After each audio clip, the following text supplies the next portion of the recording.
Hi, this is Debbie, and I wanted to talk about this problem from the homework on 6.2, sum and difference identities. I specifically am going to talk about the tangent one because I think that's what most people are having trouble with.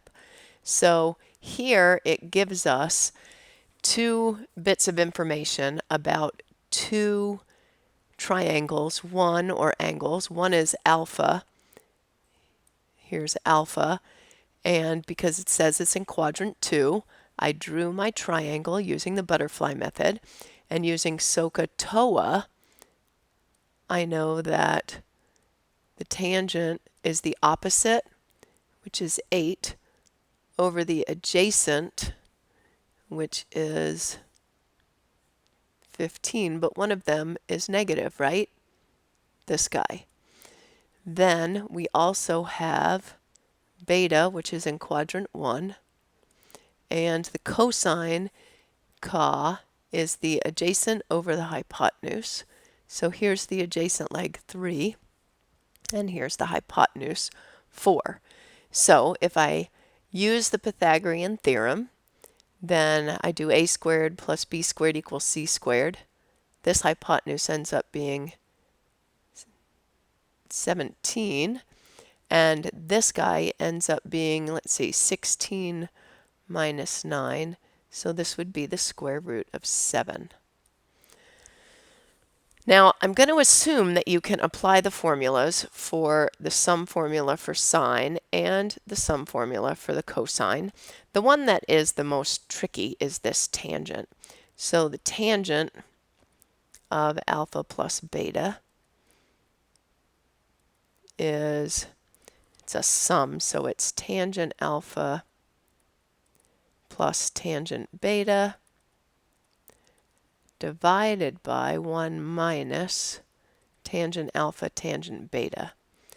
And those are problems, or excuse me, formulas that you would find on that orange sheet. No, it was a green sheet that I passed out in class. So let's apply this. So the tangent of alpha is negative 8 over 15 plus the tangent of beta. Tangent is the opposite over the adjacent divided by 1 plus tangent alpha times the tangent of beta. And you can see that what I'm going to have is a fraction inside a fraction, which makes it a little bit difficult. So in order to get, first I'm going to work on the numerator.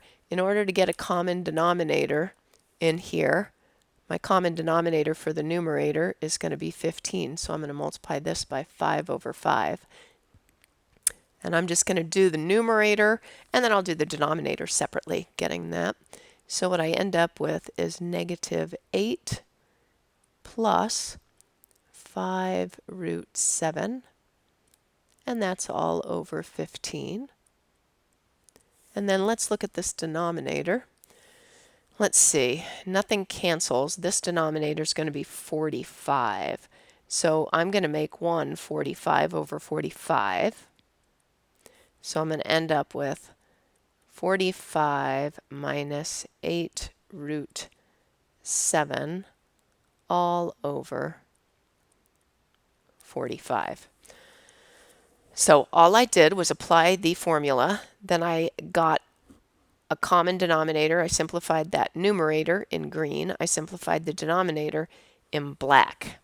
Now let's go to multiply these fractions, or excuse me, divide the fractions, which I'm going to multiply by the reciprocal. So I get negative 8 plus 5 root 7 over 15. To multiply fractions, you take the numerator, and then you multiply by the reciprocal of the denominator.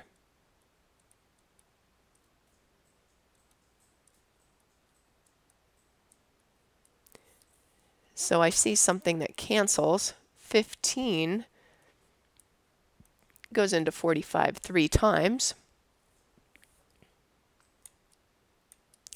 So what I have, I'm going to simplify this. I'm going to say, I wonder if I should put it in there. I might as well. Well, I'm going to leave it out actually. 3 negative 8 plus 5 root 7 over 45 minus 8 root 7. Now if you were to put this into your answer on my math lab, it will not accept it because you haven't rationalized the denominator. So to rationalize the denominator, you need to multiply by the conjugate. The conjugate means you're going to copy and paste these bits of information, and then you just change the sign in the middle.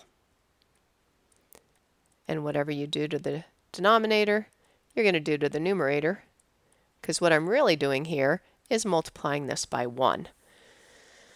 So let's see, if I FOIL this, I'm going to keep that 3 out. I'm going to grab my calculator.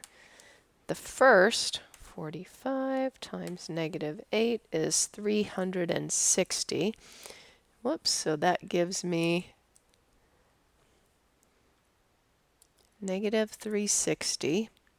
Outside is minus 64 root 7.